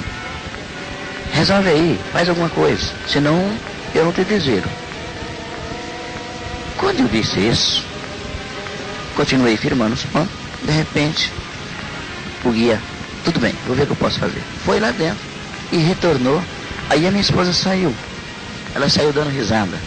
Eu disse assim: eu estava brincando com você, seu bobo. Eu queria ver a sua cara. Eu queria ver como é que você ia reagir. Para os irmãos ver como eu a dominava. Mas de lá Jesus me tirou. Nesta conversa, aí voltou tudo normal. Ela falou: olha, amanhã a gente vai, liga para a loja, compra a cama e tal, fica tranquilo. Falei: tá bom. Nisso, eu escutei quando a campainha toca. Já tinha guardado as malas, tinha guardado as bolsas, já tinha trocado de roupa e eu já estava conversando na sala, brincando com videogame. Quando de repente toca a campainha. Quando a campainha toca, era uma filha do terreiro. E ela me disse: pai, feliz retorno. Eu disse: obrigado. Como é que foi de viagem? Eu falei: foi muito bem. Como é que foi lá? Eu comecei a... Ela estava por lá de fora e eu por lá de dentro, na área de casa. Nisso, eu posso entrar? Eu falei: pode. Ela entra. Destravei o portão, ela entrou. Quando ela deu 3 passos após ter fechado o portão, o rosto dela transfigurou-se. Uma jovem aparentando 17 anos. Virou uma velha, bastante enrugado o rosto. E ela me disse: você sabe quem sou eu? Eu conheci na mesma hora aquele guia. Eu sabia quem era. Era um dos piores guias, dos mais terríveis que eu recebia no centro do terreiro. E ele me disse: eu vim te trazer um recado. Eu quero o sangue da tua mulher numa bandeja de prata. A minha filha, na época, tinha 9 anos e meio de idade. E disse: eu quero o sangue da tua mulher e da tua filha. A minha filha morava comigo nessa época, em uma bandeja de prata. Você vai me dar isso daqui a 14 dias. E quando falou isso, aquele dia saiu daquela moça. Eu fiquei preocupado. Eu sempre fui apaixonado pela minha filha. E eu pensava comigo: não, eu não posso fazer isso. Matar a minha filha, matar a minha mulher. Não, eu mato quem ele quiser, menos minha filha e minha mulher. Mas era escravo e tinha que obedecer. Liguei para meus filhos, meus cambonos, eles vieram. Contei para eles em segredo. Eu disse: o meu guia quer o sangue da minha mulher. O que eu vou fazer? E eles me disseram: pai, o problema é do senhor. O senhor que sabe. E eu pensei: tem que haver um jeito. Não contava isso para ninguém. Somente pensando comigo: tem que haver um escape. Alguém é capaz de me ajudar. Irmãos queridos, o tempo começou a passar. Ele me deu o ultimato novamente, me dizendo: faltam 7 dias. Eu te dou até a presidência da República, mas eu quero o sangue da tua filha e da tua mulher numa bandeja de prata. E eu perguntei para o guia: o que eu vou fazer? E eles me disseram: inventa uma festa, uma homenagem à sua mulher. E quando ele estiver naquela festa, você leva eles para o camarim e lá você dê 9 punhaladas. Eu quero o sangue dela numa bandeja. E da tua filha também. Lá no fundo da minha alma eu pensava: tem que haver um escape. Oferecia a outras pessoas. Eu dizia: quem vocês quiserem eu dou, menos essas duas. E eles falavam: não é elas que eu quero. Eu quero é a tua mulher e a tua filha. Que eles tinham raiva dela, porque eu tinha desobedecido a lei e me casado. Amanheceu uma sexta-feira. Ele me tirou da cama às 3 horas da manhã. O meu guia me disse: sexta-feira próxima é para ser feito o trabalho. Eu uni meus cambonos e disse: prepare tudo. Compre os punhais de prata, as bandejas. Compre tudo o que for necessário para o trabalho. E eles: pai, você vai ter coragem, você vai fazer. Eu disse: eu tenho que fazer. Eu preciso. Quando deu a sexta-feira marcada para o trabalho, o meu papai estava lá em São Paulo numa vigília, porque na sexta-feira era feriado. Da quinta para sexta, o meu papai estava numa vigília. Na vigília, qual o Senhor disse que me salvaria, usando aquela irmã, disse: conta tu nos dedos, dentro de 7 dias salvarei o teu filho. Era 3 horas da manhã. Meu pai, ele iria orar somente 10 minutos, orou até às 6 da manhã, dizendo: Jesus, obrigado. Amanheceu a sexta. Meu pai não foi em sua casa. Ele chamou um irmão que morava perto e disse: irmão, avisa minha esposa lá em casa que hoje eu não vou lá não. Eu vou em Campinas, porque Jesus disse que vai salvar o meu filho, talvez seja hoje. E veio para Campinas, justamente o dia que eu tinha marcado para matar minha mulher e a minha filha. Meu pai chegou, era por volta de 2 horas da tarde. O centro todo preparado. Somente ali na região de São Marcos, Santa Mônica e Campineiro, eu tinha 1.613 filhos de santo credenciados para assistir o trabalho. Os filhos de santo não sabiam de nada, só quem sabia era o meus cambonos. Por isso eles, achando que era uma homenagem à minha mulher, eles trouxeram rosas, presentes, algumas coisas, e deixaram no escritório do terreiro. De repente eu estou na garagem, mexendo em um dos carros, quando de repente a campainha toca. Eu estava no fundo, a minha filha corre e de volta gritando: o vô chegou, o vô está chegando. Meu coração se encheu de ódio. Os demônios se alvoroçaram E eles falaram, esse velho só vem estragar. Mas não tem problema não, vamos fazer um jeito para ele ir embora logo. Meu pai chegou, entrou, a minha filha, abraçou minha filha, beijou minha esposa. Ele sempre gostou da minha esposa. Então, ele entrou, eu não dei a mão para ele. Eu fiquei com medo, eu tinha medo do meu pai. Mas ele se aproximou e estendeu a mão para mim. Eu peguei sua mão e soltei rapidamente. Nisso, ele entra na sala. Era um dia de festa e todo o terreiro, os guias estavam firmados, todas as velas acesas. O meu pai chega e diz para mim, filho, eu quero fazer uma oração de agradecimento a Deus por Ele ter me trazido em paz até aqui. Eu disse, quando ele disse isso, no Espiritismo tem um dizer que diz que todo Exu no seu terreiro é rei. E eu pensei comigo, eu estou dentro do meu terreiro, dentro da minha casa, não vou deixar ele rezar em um Deus a qual não seja o meu. Ele não vai fazer isso. Eu pensei. Quando eu pensei, o meu papai estava de frente do congá. Ele disse assim, você vai deixar sim, porque o sangue de Jesus tem poder.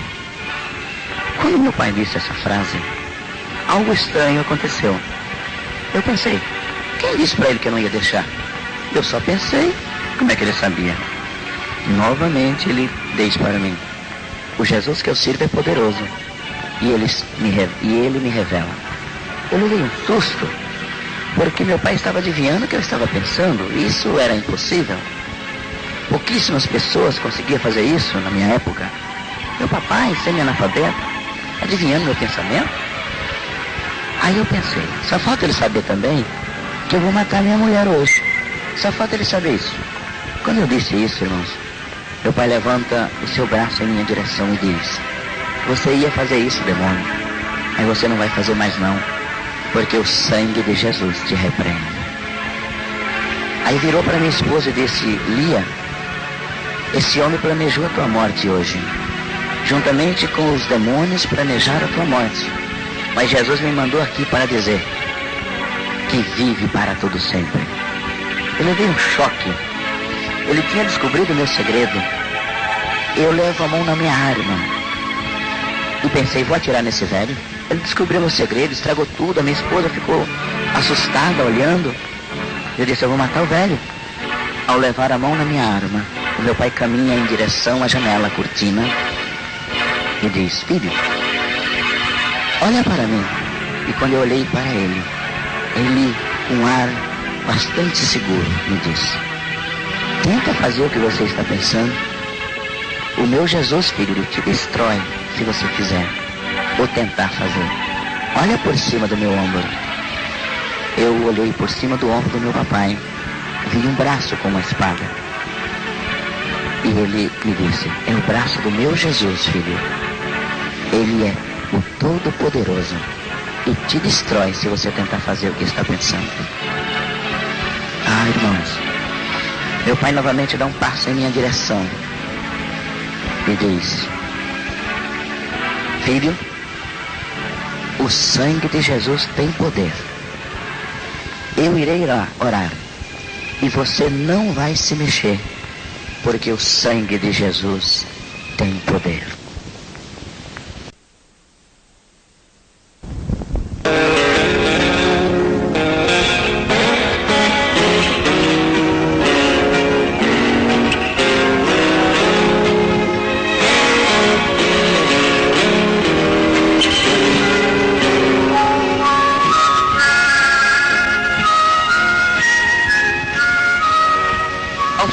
Paralisado na frente do meu papai, 1001 coisas me passavam pela cabeça.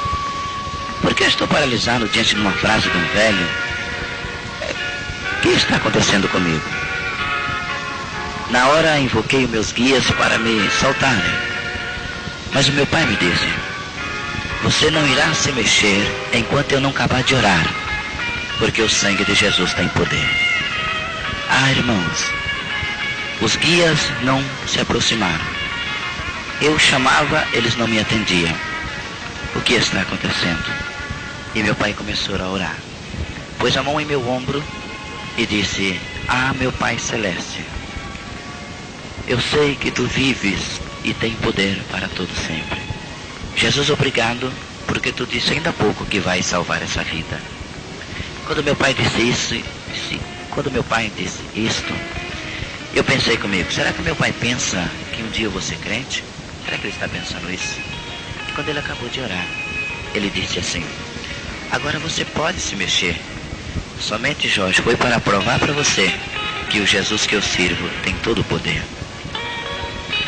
Naquela hora, irmãos, uma força estranha se apoderou de mim. Eu não podia fazer mais nada.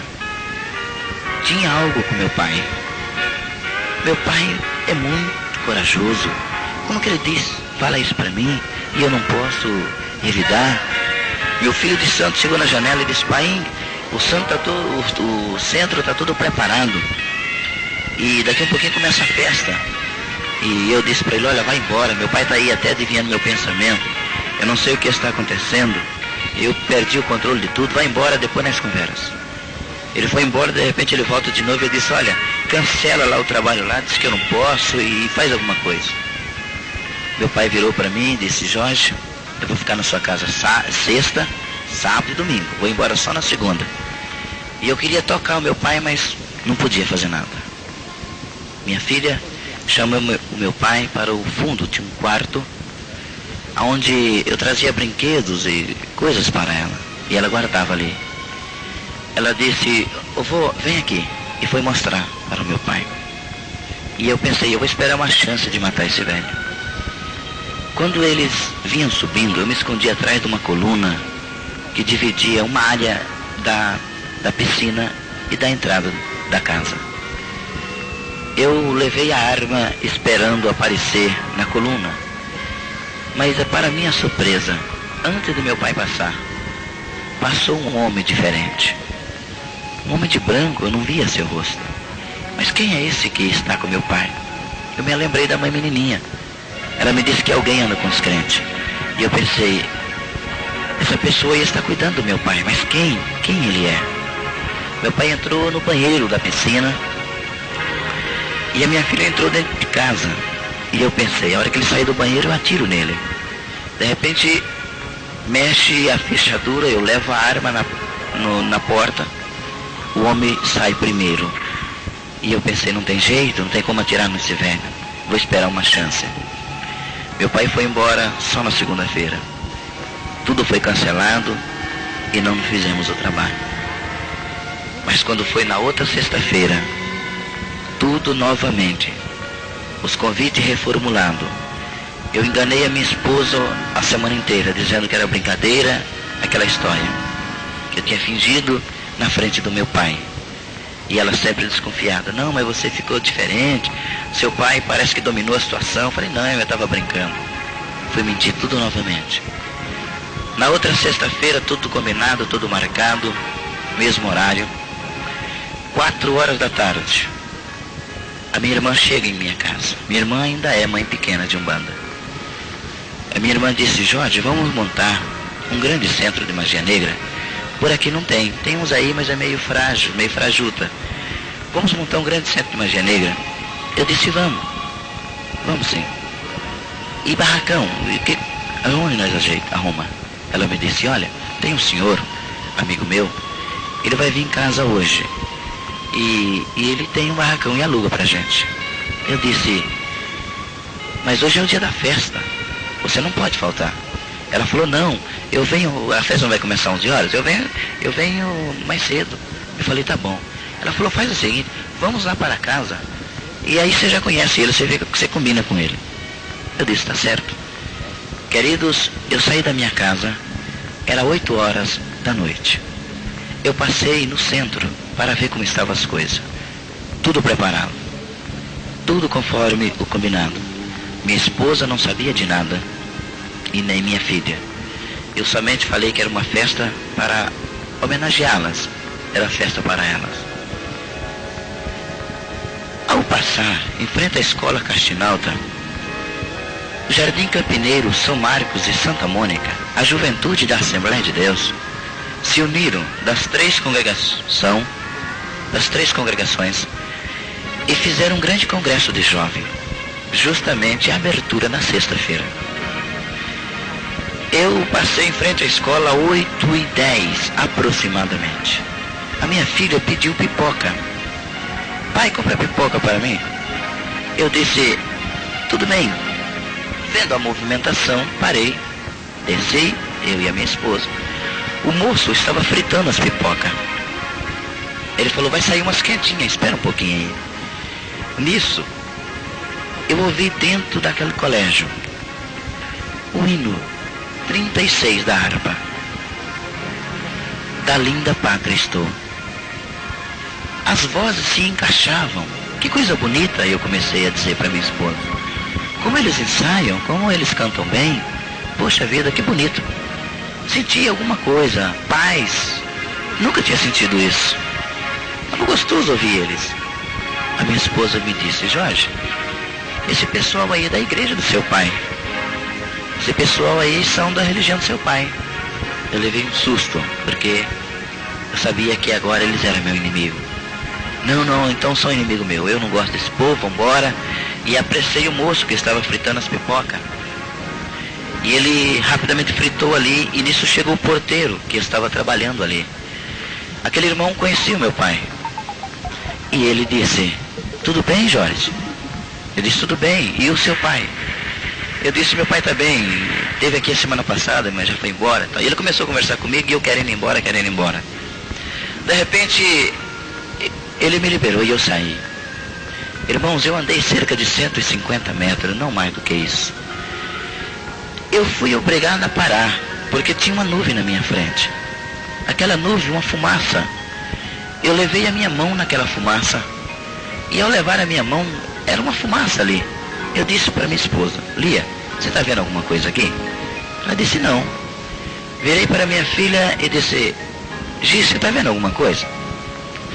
Ela disse, não, eu não estou vendo nada. Eu disse, tem alguém aqui na minha frente. Eu estou vendo uma espécie de uma nuvem aqui. A minha esposa disse, Jorge, as drogas, você está tendo alucinações. Você não pode mais continuar. Para com isso. Eu ouvi uma voz, irmãos, que eu nunca tinha ouvido na minha vida. Uma voz baixa, educada, uma voz gostosa de ouvir. Aquela voz me disse, Jorge, hoje você caiu em minhas mãos. Eu sou o Todo-Poderoso. E hoje você caiu em minhas mãos. Eu pensava que era uma voz de um guia. Uma voz assim de alguma entidade. Eu levei a mão na arma assustado porque tinha umas moitas assim. Eu achava que a voz poderia vir dali. Mas novamente aquela voz. Hoje você caiu em minhas mãos. E eu pergunto, quem és tu? E ele responde, eu sou Jesus dos crentes, o Todo-Poderoso, e hoje você caiu em minhas mãos. Quando ele disse isso, irmão, eu sabia que aquela voz era diferente. Eu nunca tinha escutado aquela voz. Me desesperei e corri para a avenida. Ali é a Avenida 2, em frente ao Emura, bem próximo ao Emura. Eu corri e ao correr quase fui apanhado pelo veículo, quase fui atropelado. E eu parei do outro lado da avenida com o guia. Apareceu na minha frente e disse, por que você está correndo? Eu perguntei, eu disse, eu não sei, eu vi uma voz, uma visão, eu não sei o que eu vi. Eu estou diferente. E ele me disse, você não viu nada, você está apenas bêbado. Olha para trás. Eu olhei, lá na porta da escola estava o irmão, o crente. Ele viu eu correndo, ele não entendeu direito, ele não entendeu. Então ele ergueu a sua mão e acenou para mim e sorriu. O diabo me disse, ele estava tirando sarro de você por causa do teu cabelo e da tua barba e das tuas guias. Ele tá tirando sarro de você. Volta lá e dá uma boa surra naquele crente. Só assim, nunca mais ele vai desfazer de você. Você viu que ele nem te chamou para entrar? Porque você está sujo, bêbado. Você acha que ele vai te chamar para entrar desse jeito? Não, ele não ia mesmo. Eu pensei, sabe o que é verdade? Eu vou dar uma surra nesse crente. marchei em direção ao crente. O diabo me disse: para, ele está sozinho ali, só tem só uns pipoqueiros ali, ele vai apanhar, ninguém vai ver. Lá dentro tem mais de 1000 pessoas. Você espera essa reunião deles acabar, que daí vai ter muita gente. Você bate nele no meio da rua, vai ficar bonito, ele apanhando com uma Bíblia na mão, de gravata e paletó. Vai ficar engraçado, espera acabar. Falei: que hora que vai acabar? Falou: por volta de 9h30. 9h acaba. Eu corri até na casa da minha irmã, irmãos. Tomei 9 garrafas de champanhe com marafa, ou a mesma pinga. Voltei mais bêbado, mais drogado. Verifiquei o portão do fundo se estava trancado. E fiquei na porta da escola, esperando o culto acabar para bater no crente. De repente, a reunião dos irmãos acaba. Eu procurei um pedaço de pau, uma pedra, e pensei: não, eu não vou atirar nele aqui não, mas eu vou bater nele de tapa. Bastante eu vou bater. E o diabo disse: bate mesmo, fica bonito, eu vou te ajudar. Só que o diabo esqueceu de me avisar que os crentes são guardados pelo anjo do Senhor. O diabo esqueceu de me dizer esse detalhe, que o crente lavado e comprado com o sangue de Jesus, o diabo não pode tocar. O diabo não me disse isso. De repente, o culto acaba. Todos os irmãos saindo de dentro daquela igreja, daquela escola. Eu fiquei bem próximo da porta para não perder o crente de vista. Marquei o paletó dele, marquei o jeito dele para não perder ele de vista. De repente, cerca de 10 minutos ali, que o culto tinha acabado na porta, irmãos passando para um lado e para o outro, e eu olhando fixo na porta. A minha esposa me disse: Jorge, o que é que você tanto olha aí para dentro? Eu disse: eu estou esperando aquele crente sair, porque eu vou dar um couro nele. Ele tirou sarro de mim e eu vou bater nele aqui. A minha esposa me disse: Jorge, você está louco? O crente passou aqui, o crente bateu no teu ombro e está indo lá na frente, e você está esperando ele aqui? Eu levantei o meu olhar no meio da multidão, e realmente o crente ia indo lá na frente. E eu pensei: como ele passou aqui? Que jeito? Ele passou guardado debaixo do sangue de Jesus Cristo. Eu, com mais ira, fiquei. Comecei a gritar: me dá licença, me dá licença. Empurrava um, empurrava outro. Quando os irmãos começaram a ver eu com aquelas roupas, aquelas guias no pescoço, e eu saí correndo atrás daquele crente: dá licença, dá licença, dá licença. Bem de frente do portão da Uemura começa a Rua 6. Uma quadra na frente tem a avenida, a Rua 10, que é onde esse irmão mora. Ele mora a terceira casa da esquina. Quando eu cheguei naquela esquina, ele estava abrindo o cadeado do portão. A sua esposa já tinha entrado, e ele estava abrindo, ele estava trancando. Eu gritei: crente, eu preciso falar contigo, porque eu vi que ele ia entrar. Ele para e sai para o lado de fora do portão, deixa o portão encostado. Ele estava conversando com um outro irmão de cor, e vários irmãos ali, porque é bem perto do colégio. O diabo me disse: você baixa a sua cabeça. Ele vai com a cabeça baixa, para ele não perceber que você vai bater nele. Mas quando você se aproximar dele, dê um pulo nele e bate. Você, cada vez que tocar o pé esquerdo no chão, invoca um dos guias da esquerda. Quando tocar o direito, um dos guias da direita. Eu falei: está certo. E assim eu fiz. Mas quando eu cheguei cerca de 5 metros daquele irmão, ele desconfiou. E o Espírito de Deus o avisou. E ele disse: Jesus, me cobre com teu sangue.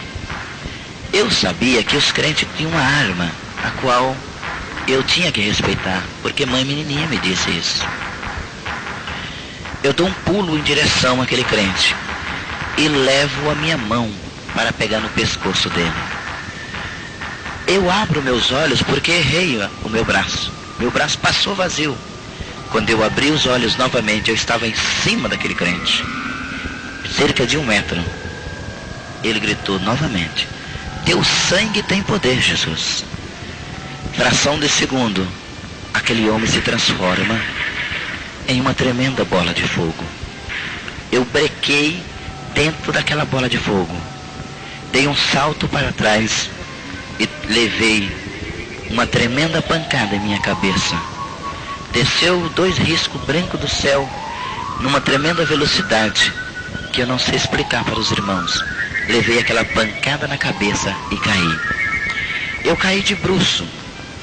E quando eu caí de bruço, eu virei de barriga para cima, tentando pegar minha arma. Eu vi que os demônios que foram comigo, todos correram. E de trás daquele crente saiu milhares e milhares de seres de branco. Todos vestidos de branco e correram atrás daqueles demônios.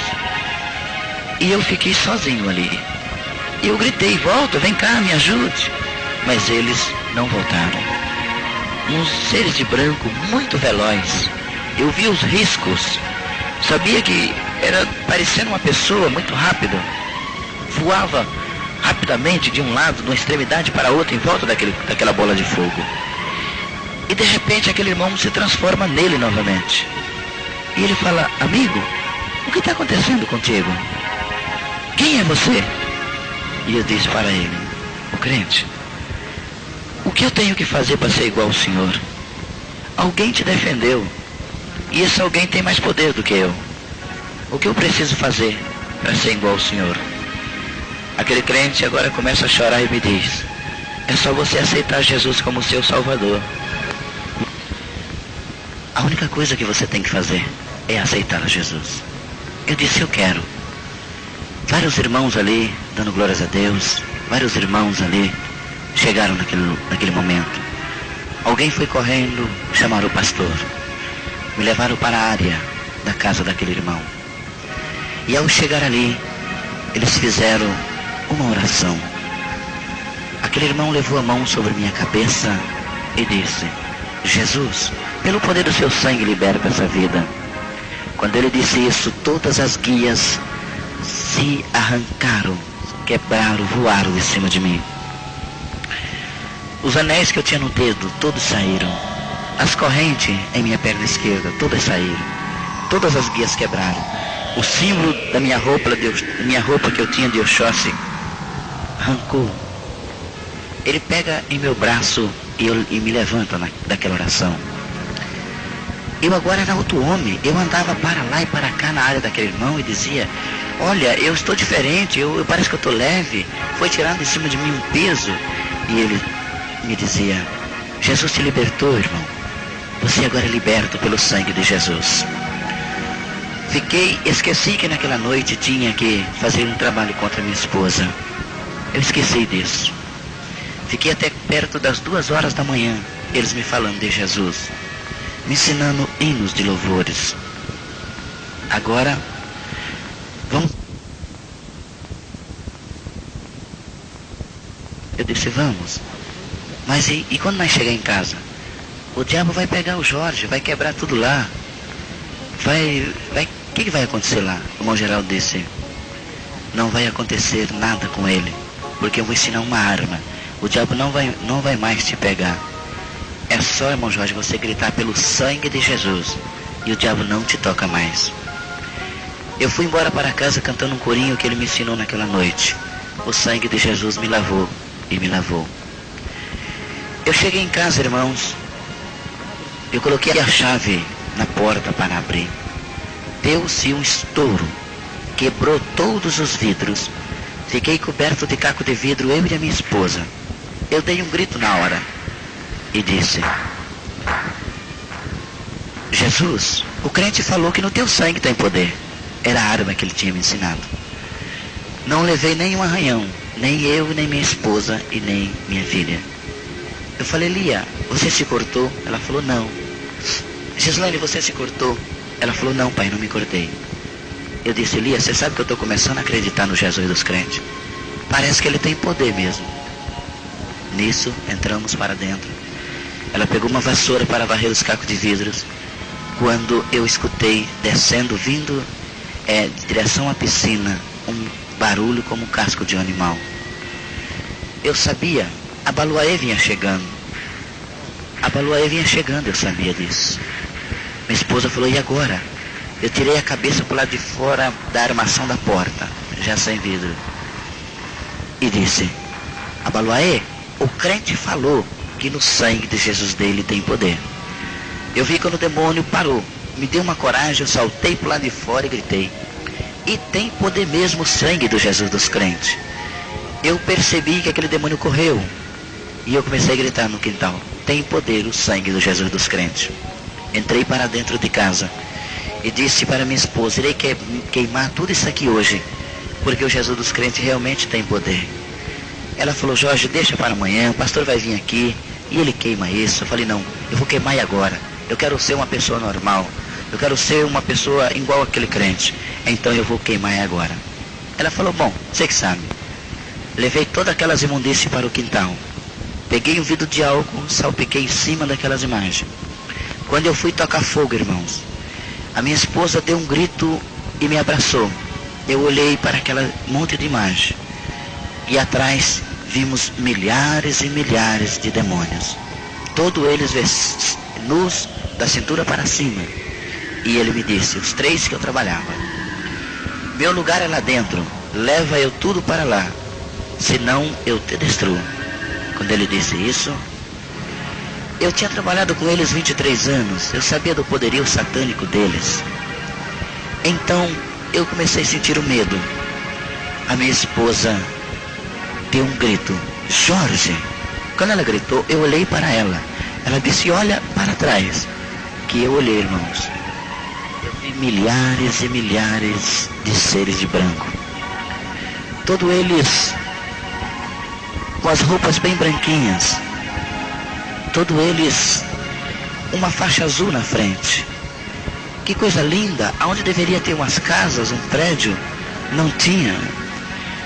Que coisa linda! Deve ser um amigo do Jesus dos crentes. Assim eu dizia para minha esposa.